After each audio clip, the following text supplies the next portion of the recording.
இந்த கேஸ் பிரச்சனையினால எவ்வளவு பிரச்சனைகள், எவ்வளவு டீ கடைகள் மூடிட்டாங்க, எவ்வளவு ஹோட்டல்ஸ் மூடிட்டாங்க, இதனால எவ்வளவு கஷ்டங்கள், எவ்வளவு நஷ்டங்கள். அவங்களாச்சும் கொஞ்சம் உஷாரா இருந்திருந்தாங்கன்னா இந்த கேஸ் தட்டுப்பாடை கொஞ்சம் கண்ட்ரோல் பண்ணிருக்கலாம். இவங்களாச்சும் கொஞ்சம் முன்னெச்சரிக்கையா இருந்திருந்தா அட்லீஸ்ட் நம்ம ஊர்லயாச்சும் இந்த கேஸ் தட்டுப்பாடை கொஞ்சம் கண்ட்ரோல் பண்ணிருக்கலாம்.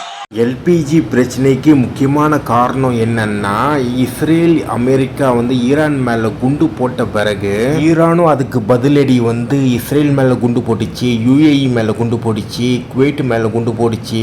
ஆனால் அமெரிக்காவும் இஸ்ரேலும் ஈரானுடைய ஸ்கூல் மேலே குண்டு போட்டு அங்கே 160 பேருக்கு மேலே கொண்டுட்டாங்க. அதுக்கப்புறம் ஈரானில் இருக்க எல்லா இராணுவ திலங்கத்தையும் குண்டு போட்டு அழிச்சிட்டாங்க. ஈரானுடைய லீடர் கொஹிமேனி அவர் மேலேயும் குண்டு போட்டு கொண்டுட்டாங்க.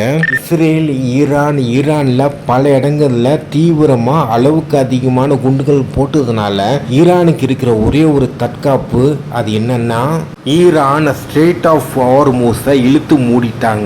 அந்த பாதை மூலமா தான் எல்லா பெட்ரோலியம், ஆயில் டேங்கர், ஷிப்புக்கு அது எல்லாமே அது மூலம் அந்த வழியாக தான் டிராவல் பண்ணும். எல்பிஜி கேஸ், பெட்ரோலியம், எல்லா ஆயிலும், எல்லா பெட்ரோலியம், ஃபர்டிலைசர், இந்த விவசாயத்துக்கு தேவையான எல்லா கெமிக்கலும் அது வழியாக தான் வரும். ஆனால் ஈரான் இஸ்ரேல் போர் நடக்கிறதுக்கு முன்னாடி மோடி இஸ்ரேலுக்கு ஒரு பயணம் போயிட்டு அங்கே போய் India is motherland, Israel is fatherland அப்படின்ட்டு ஒரு காமெடி ஒன்று பண்ணிட்டு மோடி இஸ்ரேல் பயணம் முடிச்சு இந்தியாவுக்கு ரிட்டர்ன் வந்த பிறகு இஸ்ரேல் அமெரிக்கா 2 நாடுமே ஈரான் மேலே குண்டு போட்டு அங்கே இருக்க ஸ்கூல் படிக்கிற பசங்களை கொன்னுட்டு அந்த 2 நாடுமே ஈரான் மேலே எல்லா பழியும் போட்டுட்டாங்க. ஓகேவா?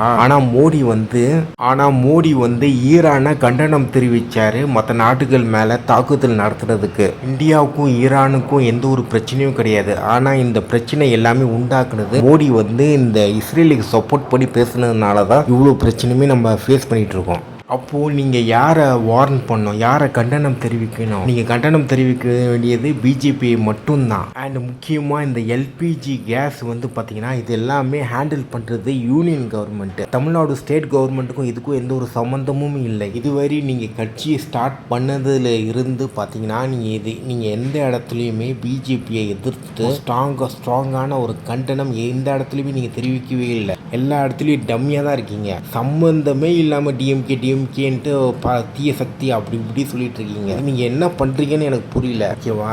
உங்கள் நோக்கம் என்னன்றது எனக்கு தெரியவே இல்லை.